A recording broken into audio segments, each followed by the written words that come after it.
Hello, আসসালামু আলাইকুম everyone. আজকে আমি ইলিশ মাছের ভুনা রেসিপি নিয়ে হাজির হলাম। আশা করি ভিডিওটা শুরু থেকে শেষ পর্যন্ত সবাই দেখবেন। আমি একটি ফ্রাই প্যানে তেল গরম করে সেখানে আগে থেকে হলুদ লবণ দিয়ে মাখিয়ে রাখা ইলিশগুলো দিয়ে দিলাম। হালকা করে ভেজে নিব আমি, কারণ ইলিশ কড়া করে ভাজলে এটা ভালো লাগে না। ভাজা খাওয়া আলাদা, আর রান্নার জন্য হালকা করে ভাজাটাই বেটার, তাতে গ্রানটা সুন্দর থাকে। আমি এক পাশ উল্টে দিলাম, এখন যেহেতু বাজবো না, এক পাশ উল্টে দিয়ে আর একটু পরে নামিয়ে ফেলবো।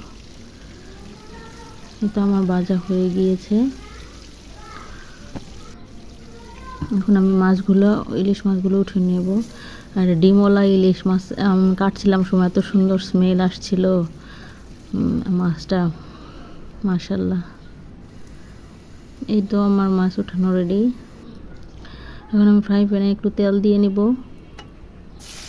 তারপরে পেঁয়াজ কুচিগুলো দিয়ে দিব। পেঁয়াজ কুচিগুলো দিয়ে ভালো করে নেড়ে নিব।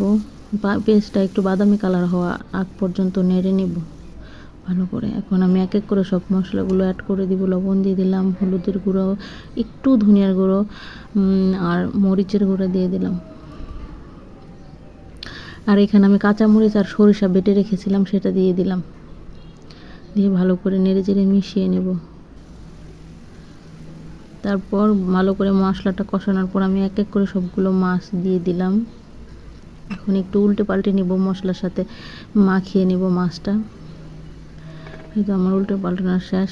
এখন আমি পানি দিয়ে দিব পরিমাণ মতো। মানে আমি আজকে একটু ঝোল ঝোল রান্না করব ইলিশ মাছ।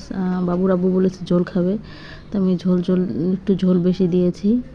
এই তো আমার রান্না প্রায় অলমোস্ট শেষের পথে হয়ে গিয়েছে। ওই তো শেষ রান্না। ভিডিওটি ভালো লাগলে শেয়ার